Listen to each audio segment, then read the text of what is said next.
안녕하세요. 오늘은 제이디 벤스의 힐빌리의 노래를 같이 한번 살펴보도록 하겠습니다. 이 책은 사실 조금 고민을 했는데요. 뭐랄까 좀 특별한 그런 감동을 주는 책이라서 같이 한번 살펴보려고 합니다. 일단은 이제 힐빌리 사람들에 대한 이제 이야기가 나오고 있습니다. 일단은 이제 그 주인공의 외갓집이거든요. 외갓집 그 할머니의 남자 형제들에 대한 설명입니다. 한 번은 할아버지의 사업장에 물자를 배달하러 온 트럭 운전사가 고지식한 힐빌리인 팻 할아버지에게 자, 집 내려라 이 개자식아 라고 외쳤다. 그러자 할아버지는 그 말을 곧이곧대로 받아들이고는 이렇게 대답했다. 자네가 그따위로 말하는 건 내 사랑하는 노모를 욕보이는 짓이네. 내가 정중히 부탁하니 말 좀 가려하시게. 그리고 이 할아버지는 운전사를 트럭에서 끌어내려 의식을 잃을 때까지 두들겨 팬 뒤 전기톱으로 그의 몸을 썰어댄 것이었다. 그 다음에 또 다른 할아버지인 데이비드 할아버지는 낡은 농가 뒷마당에서 엄청나게 큰 대마를 발견했을 때도 할아버지는 별다른 해명을 하려 들지 않았다. 충격을 받은 내가 할아버지에게 불법 마약을 키워서 뭘 하시려는 거냐고 묻자 할아버지는 담배 많은 종이와 라이터를 가져오더니 내 앞에서 직접 대마초를 말아 피우는 시범을 보여줬다. 그때 나는 12살이었다. 할모가 12살쯤 됐을 때 가족이 키우던 소를 훔쳐 트럭에 실으려던 낯선 남자 둘을 목격했다. 할모는 집 안으로 곧장 뛰어가 소총을 집어들고 그대로 몇 발 쏘았다. 다리에 총을 맞은 남자는 그 자리에 쓰러졌고 다른 남자는 트럭으로 뛰어들어가 꽁무니를 뺐다. 할모가 총에 맞아 간신히 기어가기나 할 정도였던 절도 미수범에게 다가가 이마에 총부리를 들이댔을 때 운 좋게도 팻 할아버지가 나타났다. 그래서 이제 오른쪽에는 이게 이제 넷플릭스에서 이 자서전을 토대로 해서 영화화했는데요. 그 이미지를 이제 보여드리는 것입니다. 그 다음에 이제 할머니와 할아버지 그리고 그들이 꾸린 과정에 대한 이야기입니다. 할모가 13살, 할모가 16살이었지만 이들의 분류는 임신으로 이어졌다. 그리고 임신은 당장 잭슨을 떠나야만 하는 이유가 됐다. 머리카락이 희끗하게 샜는데도 여전히 위협적인 참전용사 출신 할모의 아버지와 이미 할모의 명예를 지켜낸 바 있는 할모의 오라버린들, 그리고 서로 긴밀한 사이라서 보니 블랜턴의 임신 사실을 금세 알아차릴 총을 상시휴대하는 힐빌리들 때문이었다. 할모는 지미 삼촌을 낳은 뒤 우리 엄마를 낳기까지 10년 동안 8번의 유산을 했다고 합니다. 지미 삼촌, 아버지는 밖으로 도는 시간이 더 많았고 어머니는 집안일을 아주 놔버렸던 거야. 더러운 그릇들과 쓰레기가 집안 곳곳에 쌓였지. 두 분은 전보다 훨씬 더 자주 싸우셨고 정말 힘든 시기였단다. 아버지와 진탕술을 마시려 나가려고 외삼촌들이 집에 놀러오곤 했어. 밖에 나가서 술 마시고 여자 뒷공문이나 쫓아다니셨지. 펫삼촌이 항상 앞장서셨대. 아버지가 꽃병에 맞아서 이마가 잔뜩 찢어졌는데 피를 철철 흘리면서. 그러니까 이제 술 먹고 와가지고 이제 할머니가 화가 나가지고 꽃병을 집어 던져서 할아버지가 맞고 피를 흘리게 된 거죠. 근데 어쨌든 이 할머니의 남자 형제들, 외삼촌들이 외할아버지들이죠. 이 할아버지들이 이 할아버지와 같이 술을 마시러 다녔다는 거죠. 빈말이라고는 해본 적이 없는 할머니는 차번이 차고로 가서 휘발유통을 가져오더니 휘발유를 남편의 온몸에 붓고 불붙는 성냥을 그의 가슴팍에 떨어뜨렸다. 그리고 나서 이제 불을 빨리 껐다고 하죠. 그래서 다행히 크게 다치지는 않았다고 합니다. 요게 이제 옆에 영화화된 그거 이미지인데 이 할머니와 이 제이디 벤스의 어머니 두 사람의 모습을 보여주고 있습니다. 성격이 보통이 아니라는 것을 이제 표현하고 있죠.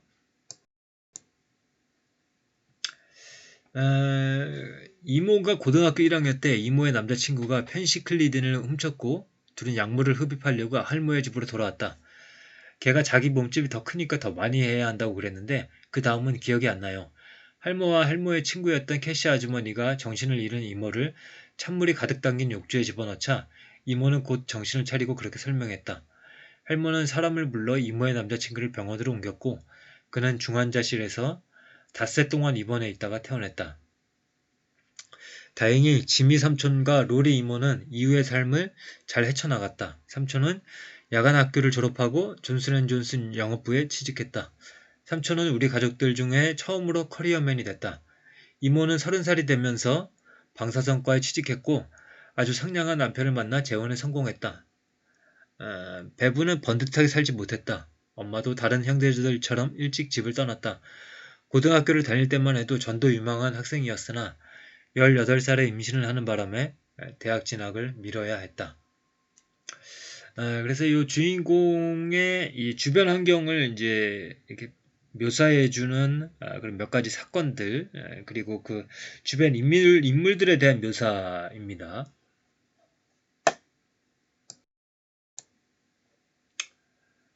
내 아빠인 돈 보머는 엄마의 두 번째 남편이었다. 엄마와 아빠는 1983년에 결혼했다가 내가 걷기 시작할 즈음에 갈라섰다. 2년쯤 지나고서 엄마는 다른 남자와 재혼했다. 아빠는 내가 6살 때 친권을 포기했다. 이후 6년 동안 내게 아빠는 유령 같은 존재였다. 고속도로에 진입했을 때 내가 내뱉은 어떤 말이 엄마의 화를 돋웠다. 그러자 엄마는 시속 160km는 좋게 될 것 같은 속도로 달리며 같이 죽자고 했다. 나는 혹시 안전벨트 2개를 한꺼번에 매면 사고가 나더라도 살 수 있지 않을까 생각해서 뒷자리로 얼른 뛰어넘어갔다. 나는 차에서 뛰쳐나와 죽기 살기로 도망쳤다. 엄마가 나를 차에 우겨놓고 있을 때 순찰차 2대가 집 앞에 멈춰섰다. 그리고 나서 이제 주인공을 이제 구하는 거죠. 그래서 이제 경찰이 엄마를 이제 데려갔고 할머니는 겉으로 티를 내지 않았지만 무시무시한 분노에 휩싸여 있었다. 나는 엄마가 구치소에서 나오기 전에 할머니의 화가 가라앉기만을 바랐다. 할머가 잠시 자리를 비웠을 때였다. 할보는 내 이마에 손을 얹더니 흐느끼기 시작했다. 이제 할아버지의 그런 면모를 볼 수가 있고요. 그리고 또 나중에 이제 주인공이 이런 이야기를 합니다. 할모, 신이 정말 우리를 사랑해요? 할모는 고개를 떨구고 나를 껴안더니 꺽꺽 울기 시작했다. 그래서 굉장히 거칠고 이게 성미가 보통이 아닌 사람들이지만 그 내면에 이런 면들이 있는 거죠. 그래서 이제부터는 좀 감동적인 국면으로 좀 돌입을 하는데요. 할모와 할보는 땀 흘려 노력하는 것이 더욱 중요하다고 믿었다. 두 분은 사는 게 녹록지 않다는 걸 알았으며 무엇인가 이루려고 할 때 본인들과 같은 부류의 사람들이 더 오랫동안 고생할 가능성이 높다는 걸 알았다. 그러나 그것이 실패자의 변명이 될 수는 없다고 생각했다. 할모는 틈만 나면 내게 이렇게 말했다. 절대 자기 앞길만 높은 벽으로 막혀 있다고 생각하는 빌어먹을 나고자처럼 살지는 말거라. 네가 하고 싶은 일이면 뭐든 할 수 있단다.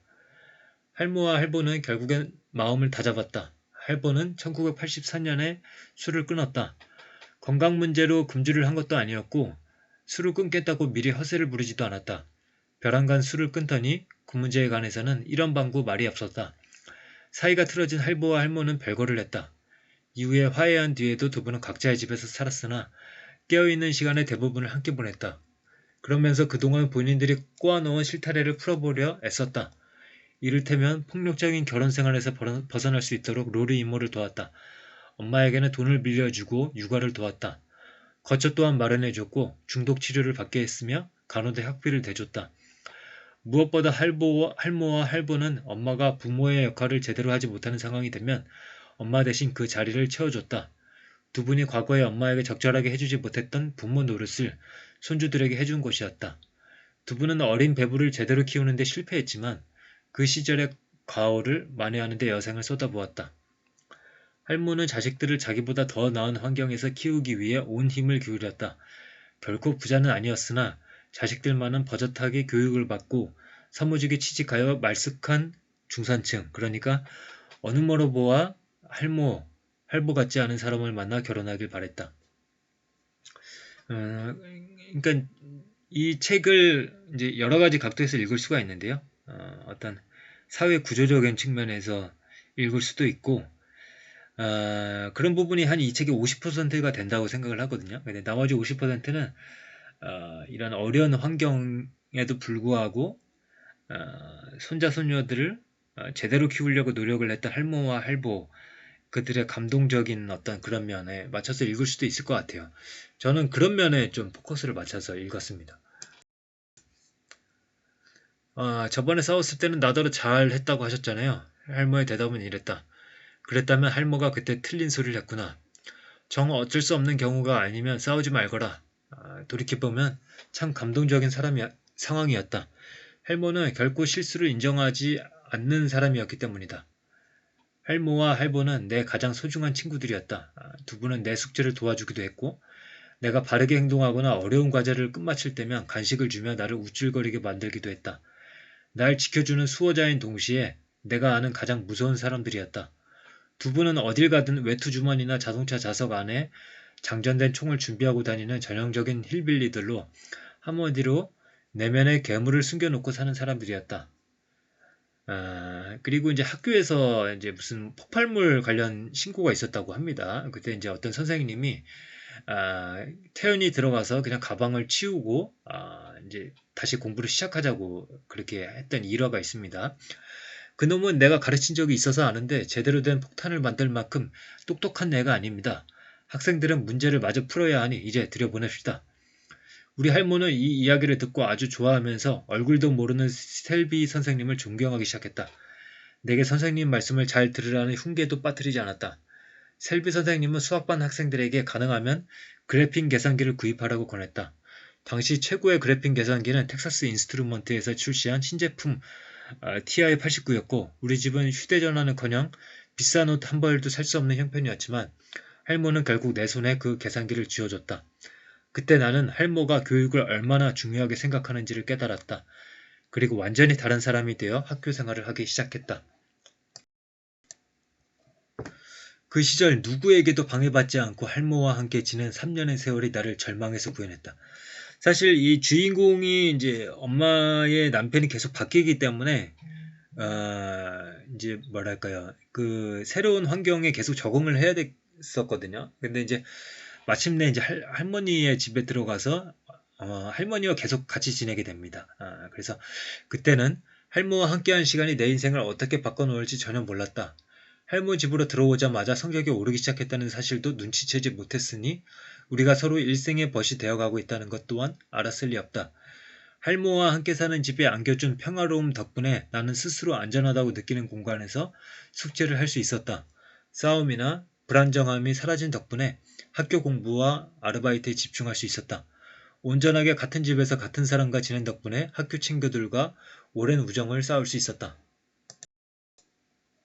그 다음에 이제 할머니, 할아버지의 도움이 있었고, 그 다음에 주인공이 해병대에 가서 이제 많이 변하게 되거든요. 그래서 뭐 해병대에 가가지고 훈련을 받다가 케이크가 맛있어 보여가지고 케이크 하나만 들고 이제 그걸 먹으려고 그랬는데 교관이 이렇게 이야기를 하는 거죠. 뚱보 새끼 이 케이크를 꼭 먹어야겠다 이거냐? 근데 이제 그런 모욕을 당하고도 군말 없이 돌아간다. 그래서 이 장애물을 극복해낸다. 근데 이제 그 전에 힐빌리 사람들 속에서 살 때는 장애물을 극복하기보다는 이제 장애물에서 넘어지지 않을까를 항상 늘 걱정해 왔던 거죠. 근데 해병대에서는 크고 작은 도전 과제가 끊이질 않았고 그리고 자신을 스스로 과소평가했다는 사실을 깨우치게 되는 거죠. 그래서 내가 내린 결정이 앞으로의 인생에 아무런 영향도 미치지 않는다고 생각하는 현상을 심리학자들은 학습된 무기력이라고 일컫는다. 그러니까 이제 불우한 환경 속에서 살다 보면은 어린 아이들이 자신이 노력함에도 불구하고 부모가 싸우고 헤어지고 그러다 보면은 계속 그 무기력함이 학습이 되겠죠. 내가 뭐 어떻게 하든지 환경을 바꿀 수가 없어. 그러나 이제 해병대에 가서 계속해서 문제들을 해결하면서 그런 것들을 극복할 수 있게 되었다는 거죠. 할모와 할보가 내가 그런 생각에 완전히 사로잡히지 않도록 구해줬다면 해병대는 내게 신기원을 열어줬다. 집에서 내게 학습된 무기력을 배웠다면 해병대에서는 학습된 의지를 습득하고 있었다. 그 다음에 한 번은 할모와 내가 린지 누나의 첫째와 둘째 아이를 데리고 위 이모와 댄 이모부를 만나기 위해 아름다운 호킹힐스 주립공원에 간 적이 있다. 나는 출발할 때부터 도착할 때까지 운전대를 손에서 놓지 않았고 주유비를 지불했으며 모두에게 저녁을 샀다. 진짜 어른, 멋진 남자가 된 기분이었다. 해병대는 내게 어른답게 사는 방법을 가르쳐줬다. 스포책 쓰는 법, 저축, 투자에 관련한 필수 과목들을 배웠고요. 그 다음에 또 공보 업무를 맡아가지고 언론과 어떻게 관계를 쌓아나갈지, 의사전달은 어떻게 해야 하는지, 시간 관리는 어떻게 하는지에 관해서 전략을 이제 짜보게 되는 거죠. 그래서 이제 주인공도 이제 이라크에 파병을 갔다 오게 되는 겁니다. 그렇게 해서 해병대가 주인공에게 이제 새로운 경험을 쌓게 해줬다. 그다음에 이제 우샤, 이제 여자친구이자 결국에는 결혼하게 되는데요. 우샤를 통해서도 많이 변하게 되죠. 우샤는 학부도 예일에서 다닌 터라 맛있는 식당과 커피숍을 줄줄 깨고 있었다. 아는 것도 얼마나 많은지 내가 물어야 하는지조차 몰랐던 문제들을 미리 예상하고서 나로서는 존재하는지도 몰랐던 기회를 얻을 수 있도록 늘 도와줬다. 그래서 이제 주인공이 예일대 그 로스쿨에 이제 들어가게 되거든요. 그래서 이제 거기서 우샤를 만나게 되는 거죠. 그리고 나서 이제 로펌에 이제 취업을 하게 되고 이제 그 면접 과정에서 이런 일이 있었습니다. 빌어먹을 포크들은 도대체 어떻게 써야 해? 머저리 같아 보이고 싶지 않은데 수학이 너머로 우샤가 말했다. 바깥에 있는 것부터 사용하면 돼. 음식이 바뀌면 포크도 바꾸고 그리고 뚱뚱한 숟가락은 수프 먹을 때 쓰는 거야. 그리고 이제 이 두 사람이 이제 사귈 때 있었던 일이죠. 너는 껄끄러운 일이 생길 때마다 아니 의견 충돌이 생길 기미라도 보이면 꽁무니를 빼버려 숨겨놓은 등딱지가 있는 것처럼 그리로 쑥 숨어버린다니까. 우샤와 싸운다는 생각을 하면 우리 집안 대대로 내려오는 기질의 늪속으로 빨려 들어가는 것 같았다. 나는 물려받지 않았다고 생각했던 종류의 스트레스, 슬픔, 두려움, 불안이 내 안에서 요동쳤다. 그것도 아주 극심하게. 이런 까닭으로 싸움을 피하려 했지만 우샤가 허락하지 않았다. 그제야 사랑하는 이들에게 상처를 주는 우리 집안 사람들의 문제가 대를 거쳐 나에게까지 영향을 미쳤다는 사실을 깨달았다. 그게 어떤 문제든 간에 피하지 말고 맞서야 했다. 그렇게 도망치는 건 절대 용납할 수 없다고. 너무 걱정됐다고. 너는 더 대화하는 방법을 배워야 한다고 차분히 말했다. 그러더니 날 안아주며 내 사과를 받아들이겠다고. 내가 무사해서 다행이라고 말했다. 그날 우리의 싸움은 그렇게 끝났다. 그래서 이제 거친 환경 속에서 자라난 주인공이 할머와 할아버지들이 그 헌신적인 어떤 도와줌, 돌봄이 있었고, 그러니까 어려운 상황 속에서도 할머와 할아버지는 최선을 다한 거죠. 그러고 나서 이제 해병대에 가게 되고 여자친구를 만나게 되는 과정까지 소개를 해드렸습니다. 그래서 이제 한 사람이 어떤 사회에서 자수성가하는 과정에 있어서 얼마나 많은 사람들의 도움이 있었는가. 물론 굉장히 운이 좋은 케이스겠죠. 어떤 뭐랄까요, 본인에게 내재된 어떤 잠재성도 있었을 것입니다. 그것과 더불어서 이제 주변 사람들의 돌봄 속에서 제이디 메스가 성장하는 어떤 그런 감동적인 이야기가 있었습니다. 그래서 물론 이 책에서는 어떤 아까 말씀드린 대로 어떤 사회적인 구조에 대해서도 우리가 이제 다각도로 살펴볼 수가 있겠지만은 일단 좀 더 저는 이제 개인적인 측면에 맞춰서 한번 살펴봤습니다. 그리고 이제 제이디 벤스에 대해서 이제 마지막으로 위키피디아에서 이렇게 설명을 하고 있습니다. 제이디 벤스는 오하이오 주립대를 졸업하고, 그다음에 예일대 로스쿨에서 이제 공부를 했습니다. 그리고 이제 로펌에서 일을 한 다음에, 그다음에 피터 티엘의 벤처캐피탈 회사에서 또 일을 하게 됩니다. 그리고 나서 이제 뭐 자서전을 좀 쓰게 돼서 베스트셀러가 되죠. 그래서 사실 이 책을 읽으신 분들도 많고 이미 영화화돼서 그 영화를 보신 분들도 많을 텐데 혹시라도 안 보신 분들이 있으실까봐 제가 좀 이제 감동적인 측면을 맞춰서 한번 소개를 해드렸고요. 그래서 워싱턴 포스트는 그를 러스트벨트의 목소리라고 이제 이야기를 하기도 했습니다. 그리고 이제 그는 오하이오로 가서 이제 비영리 재단 같은 것들을 또 운영하는 것 같습니다. 그래서 뭐 약물 중독에 빠진 사람들을 이제 도와주는 그런 일인 것 같아요. 그리고 또 뭐 어떤 회사를 이제 차렸는데 피터 티엘이나 에릭 슈미트, 그러니까 그 구글의 회장이었죠. 그다음에 마크 앤드레센, 또 유명한 벤처 캐피탈리스트죠. 이런 사람들의 이제 투자를 받는 어떤 회사를 또 운영을 하기도 하고요. 그리고 이제 2022년 그 미국 상원 의원에 도전을 하고 있다고 합니다. 그래서 굉장히 성공 가도를 달리고 있는 그 1984년생이거든요. 아주 젊은 정치인으로 도전하고 있다고 보면 되겠죠. 그래서 오늘 리뷰는 요것으로 마치도록 하겠습니다. 감사합니다.